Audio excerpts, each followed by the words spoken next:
दावत देने पर उभारे। मैं नहीं कहता नमाजी बिल्कुल नहीं है, नमाजी हैं, मगर अक्सरियत नमाजी उनकी है, वो नमाजी अक्सरियती जो नेकी की दावत नहीं दे रहे। उठकर आ जाते हैं, अपने बच्चों तक को नमाज नहीं पढ़ा पा रहे। सेठ उठकर आता है, मुलाजिम को नमाज नहीं पढ़ा रहा। मुलाजिम उठकर आ जाता है, सेठ को नमाज की दावत नहीं दे रहा। मस्जिदें खाली हैं, मस्जिदों में कहां है? खाली पड़ी हुई है। फजर में जाकर देखें, जुम्मा में भर जाती हैं। अल्लाह खैर करे, ना जाने ये जुम्मा में भी कब अल्लाह ना करे नीचे आ जाए। आई गई है जुम्मा भी, कई लोग हैं जो जुम्मा नहीं पढ़ते, ईद की नमाजें नहीं पढ़ते। रमजान आ रहा है, माह रमजान प्यारा महीना आ रहा है, रोजे नहीं रखते, फर्ज रोजे, अट्टे गट्टे मुस्तंडे, इनको खाते हुए हया नहीं आती। यार मैं रमजान के महीने में दिन दहाड़े खाना खा रहा हूं, होटलें खुली हुई हैं, पहले नहीं खुलती थी, क्योंकि हमने नेकी की दावत देना बंद कर दिया। जब नेकी की दावत देना हमने बंद कर दी, दिल से खौफे खुदा निकलता चला है, लोग बेबाक हो गए, डर नहीं लगता। एक गुनाह से बचने वाला आदमी मौसीकी सुनता है, दूर से कान में उंगली डाल लेता है, नहीं नहीं मौसीकी नहीं। लेकिन जब वो मौसीकी सुनना शुरू कर देता है ना, आस्ते आस्ते आस्ते आस्ते मौसीकी सुनने का जो खौफ था ना, खौफे खुदा कम हो जाता है। अब वो नहीं डरता, उसकी म्यूजिक बजता रहता है उसके कानों में, उसको म्यूजिक से घबराहट नहीं होता, पहले होती थी। क्यों? बेबाक हो गया, गुनाह पर दिलेर हो गया। जब गुनाह पर बंदा दिलेर हो जाता है तो फिर बहुत बिगाड़ पैदा होता है, हया खत्म हो जाती है। और मेरे आका फरमाते जिसमें हया नहीं, उसका जो जी चाहे करे।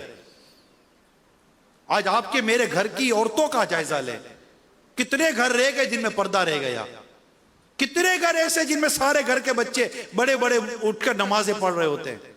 नहीं है मेरे मीठे प्यारे इस्लामी भाइयों, नहीं है। बाजार का हालत देखो, मिलावट, चोरी, डकैती, सूद, रिश्वत, चोर बाजारी, लूट खसूट, क्या नहीं है यार हमारे यहां।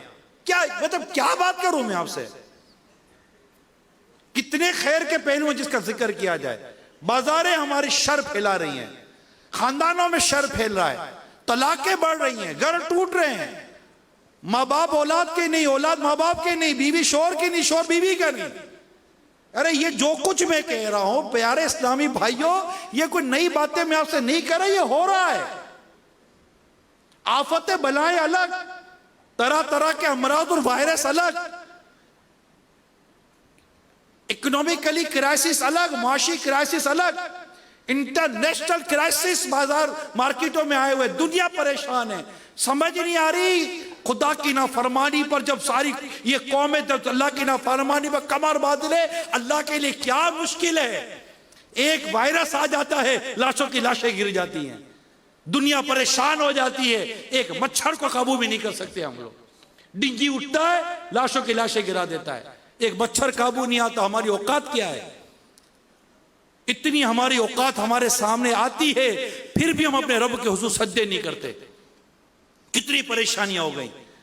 जो ना कोरोना वायरस है, मुझे बताओ इस कोरोना वायरस से कितनी मस्जिद आबाद हुई? चले आप बता दो। कोरोना वायरस से क्या फजर की 4 सफ़ों की 8 सफ़े हो गई? माशी परेशानी, कारोबार नहीं है, रोजगार नहीं है, कर्जा बढ़ गया, क्या 8 की 12 सफ़े हो गई? बताइए ना। क्या माँ बाप की इताअत बढ़ गई? माँ बाप की फरमाबरदारी बढ़ गई? माँ बाप को खुश करने वाला निजाम बढ़ गया? माँ बाप की दुआएं लेने का निजाम बढ़ गया? या हाफिजों में इजाफा हुआ, आलिमों में इजाफा हुआ? क्या बदकारी कम हो गई, फिल्में ड्रामे कम हो गए, टीवी पर फहाशी कम हो गई, टीवी पर उरियानी कम हो गई, टीवी पर बेहुदा किस्म के प्रोग्राम और बेहुदा किस्म की मूवमेंट और बेहुदा किस्म के एजेंडे क्या कम हो गए? क्या मुसलमान अक्ल के नाखून नहीं लेता? क्या मुसलमान समझता नहीं है कि अल्लाह की जमीन पर तुम जब अल्लाह की नाफरमानियां करोगे तो अल्लाह ताला इस जमीन पर तुम्हारे लिए कैसी मुश्किलात अता फरमा सकता है, मुश्किलात नाजिल फरमा सकता है? क्या ये समझ नहीं आती मुसलमान को? मुझे बताएं कौन सा एरिया तहफुज में है? इल्ला माशा अल्लाह। कितने घर बचे हुए हैं? इल्ला माशा अल्लाह, जिसको अल्लाह बचा कर रखता है। और हम देख रहे हैं सब। आप बोलोगे हल क्या? हल नेकी की दावत है जिसके लिए हम जमा हुए हैं। हल मदनी काफले हैं जिसके लिए हम जमा हुए हैं। खुद सीखना है। यानी मैं अपने बारे में गौर करूं, आप अपने बारे में गौर करें। कितने ऐसे गौर करने वाले मिलेंगे, थोड़ा गौर करें, नमाज पढ़ने नहीं आती तो आपका जवाब आएगा यार नहीं आती, पढ़ता हूं मगर आती नहीं है। कुरान पढ़ने नहीं आता, नहीं आता। कारोबार करने नहीं आता, कारोबार ये नहीं शरीयत के मुताबिक, ये तो बाजार का ट्रेंड पर ही कौम चल रही होती है। अरे दवाएं नकली है हमारे यहां, इनको नकली दवाएं बेचने में भी शर्म नहीं आती, जाली दवाएं बेचने में शर्म नहीं आती। बच्चों की ग़िज़ाओं में ऐसी मिलावटें करते हैं कि बच्चे मर जाएं, माजूर हो जाएं। आप सोचिए यार, ये हमारे माशरे में हो रहा है प्यारे साहब भाई, हो रहा है। मैं कोई नई बातें नहीं कर रहा आप लोगों के साथ। कवारी माएं बढ़ गई हैं हमारे माशरे में। पहले क्या ये छोटे छोटे पैदाइशी बच्चे कूड़े के ढेर पर मिलते थे, जिन्हें कुत्ते और बिल्लियां नोच रही थी। शॉपिंग थैलियों में डाल डालकर, पॉलिथीन बैग में छोटे छोटे बच्चे डालकर कूड़े और नालियों के ढेर पर फेंक दिया जाता है। ये नाजायज बच्चे पैदा किए जाते हैं। मतलब समझने में क्या कहना चाह रहा हूं, आप कैसे हो गए ये? नेकी की दावत ना देने की दावत इस्लाम,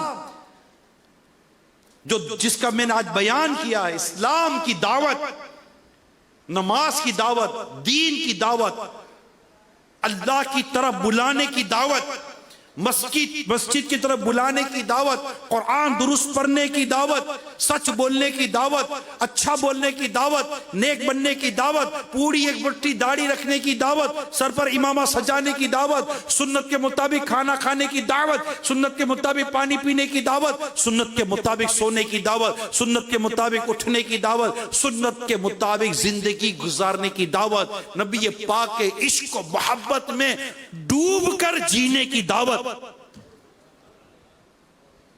इश्क के सहाबा और इश्क के अहले बैत में डूब कर जीने की दावत, अल्लाह और उसके रसूल के नाम पर जान माल, कारोबार, वक्त, घर बार कुर्बान करने की दावत। ये दावतें देना हमने बंद कर दी। आज माँ बाप बचपन से ही बच्चे को दो चीजें सिखाते हैं, पढ़ लिख कमा, पढ़ लिख कमा, पढ़ लिख कमा। कितना पढ़ा, कितना लिखा, कितना कमाया, लाखों बेरोजगार घूम रहे हैं। ये माँ बाप को समझ में नहीं आ रहा। ये पढ़ा लिखा उठाकर माँ बाप को ओल्ड हाउस में डाल रहा है, ये समझ में ना आया। कभी आशिक के रसूल आलिम दीन एक साबित कर दो जिसने माँ बाप को ओल्ड हाउस में दाखिल कराया हो। आशिक के रसूल एक आलिम दीन साबित कर दो जिसने माँ बाप को घर से निकाला हो। एक ऐसा आशिक रसूल आलिम दीन चैलेंज है मेरे सुनकर, साबित कर दो जिससे खुदकुशी की हो। नहीं, आज खुदकुशियां बढ़ गई, सुसाइड के केसेस बढ़ गए, रॉबरी के केस बढ़ गए, एडल्ट्री के केस बढ़ गए, बदकारियों के केस बढ़ गए, बदफैलियों के केस बढ़ गए। गांव गांव दरियात हो जाते हैं, अल्लाह के दरियात हो जाते हैं बदकिरदारी और बदफैली के नाम पर। हो रहा है नहीं हो रहा? ओहो 4-5 दिन 6 दिन 10 दिन मीडिया पर शोर होगा, अखबारात भरे हुए होंगे, सोशल मीडिया पर खूब चीखो पुकार हो रहा होगा, ये बेशर्मी बेहयाई बंद करो, ये बंद करो। अरे भाई, खाली ऐलान करने से अगर बंद हो जाता होता तो कब के बंद हो चुका होता। ये नेकी की दावत देने से बंद होंगे, ये दिल में खौफे खुदा पैदा करने से बंद होंगे। ऐसे थोड़ी कोई बंदा गुनाह से यूं रुक जाएगा, दिल में खौफे खुदा पैदा होता है। सही खौफ खुदा पैदा होता है जो गुनाहों से बचाता है। कई ऐसे वाकयात हैं जो गुनाहों की तरफ बढ़े, औरत की तरफ हाथ बढ़ाया, लेकिन जब उसी वक्त खौफ खुदा आया, औरत को उस हाल में छोड़कर अल्लाह के हुजूर तौबा करने वाले वाकयात हैं। कई बदकार औरतों को जब खौफ खुदा नसीब होता है, अपनी बदकारी से तौबा कर लेते हैं। कई बदफैली करने वालों को जब खौफ खुदा नसीब होता है, बदफैली से तौबा कर लेते हैं। ये खौफे खुदा आम करने की दावत, आम करने की जो कोशिश कर रहे थे हम, वो कम हो गई है प्यारे इस्लामी भाइयों। और क्या प्रॉब्लम क्या है? आखिर खौफे खुदा ना होने की कमी तो है, खौफे खुदा होने की कमी तो है, जिसकी वजह से बंदा झूठ बोलता है। खौफे खुदा कम है। मैं नहीं कहता कि दिल में खौफे खुदा माज़अल्लाह है ही नहीं, मैं उसकी कमी और ज्यादती की बात कर रहा हूं। जैसा होना चाहिए उस होने की बात कर रहा हूं। वरना ये कैसे हो सकता है कि आप दुकान पर बैठो और मौज़िन का हय्या अला सलाह हय्या अला फलाह और आपका पांव मस्जिद की तरफ ना बढ़े यार? कि क्या यह नमाज कज़ा करते करते मैं बाजार में मर जाऊंगा? खौफ खुदा की कमी। आखिर कैसा हो सकता है कि नबी पाक सल्लल्लाहु अलैहि वसल्लम कहीं से गुजरे और दूर से कहीं से मौसीकी की आवाज आए और मेरे आका अपने मुबारक कानों में उंगलियां दाखिल कर दें कि ये मौसीकी की आवाज मेरे कान में ना जाए, और इसके रसूल का दावा करने वाला इसी कान में हेडफोन डालकर मौसीकी सुने? क्यों हो रहा है ये? किस लिए हो रहा है ये? क्यों आखिर कत्ल गारतगिरी आम हो रही है? क्यों लूटमार आम हो रही है? क्यों रिश्वत आम हो रही है? क्यों करप्शन आम हो रहा है? चिल्ला रही है दुनिया करप्शन बदउनवानी पर। अरे भाई सबब को ढूंढो, खौफे खुदा की कमी है। मानो मेरी बात, मीडिया वाले माने मेरी बात, माशरा माने मेरी बात। भाई मैं गलत बात नहीं कर रहा, अब माने मेरी बात। खौफे खुदा की कमी जो तुम्हें गुनाह से बचाती है। गुनाह, खौफे खुदा वो है जो तुम्हें गुनाह से बचाता है, जो हमें गुनाह से बचाता है। वखाफून इन कुंतुम मुमिनीन, अल्लाह फरमाता है मुझसे डरो अगर मुसलमान हो, तकवा इख्तियार करो। या अय्युहल्लज़ीना आमनु तक़ुल्लाह, कई दफा कुरान करीम में आया है ईमान वालों अल्लाह से डरो, अल्लाह से डरो, अल्लाह से डरो, अल्लाह से डरो। खुदा का खौफ है जो बंदे को मिलावट से बचाता है। मिलावट तो बंदा अकेले में करता है ना, कोई सबके बीते मिलावट करता है। खौफ खुदा होगा तो वह कहेगा जी मुझे खुदा देख रहा है। फारूक आज़म रज़ी अल्लाह तआला अन्हु बाजार से गुजर रहे थे, अमीरुल मोमिनीन है, घर में से आवाज आई बेटी दूध में पानी मिला दे। बेटी ने कहा अम्मी जान अमीरुल मोमिनीन ने मना फरमाया दूध में पानी मिलाने से। तो बेटी माँ ने कहा बेटी को अमीरुल मोमिनीन देख थोड़ी रहे। बेटी खौफे खुदा वाली थी। बेटी ने कहा अम्मी जान उमर फारूक तो नहीं देख रहे मगर इनका खुदा देख रहा है।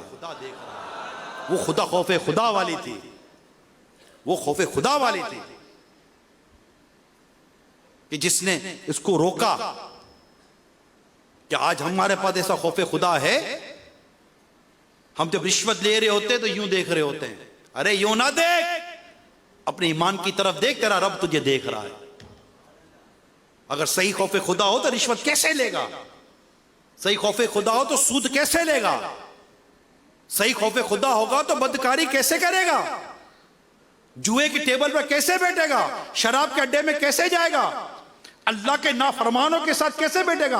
आप जिस रब से सच्ची मोहब्बत करो, जिस रब का सच्चा खौफ रखो, जिस रसूल पाक सल्लल्लाहु अलैहि वसल्लम की सच्ची मोहब्बत की आप बात करो और उस मोहब्बत का सच्चे भी हो, तो मुझे बताओ तुम जिससे मोहब्बत करते हो क्या उनके नाफरमानों में बैठोगे? बेनमाजियों में बैठोगे? शराबियों में बैठोगे? नशे के आदियों में बैठोगे? जुआरियों में बैठोगे? कि मजा आता है? तो फिर ऐसी सहनियत पर वो मक्खी मत बनो जो गंदगी पर बैठती है, वो मक्खी बनो जो शहद की मक्खी कहलाती है।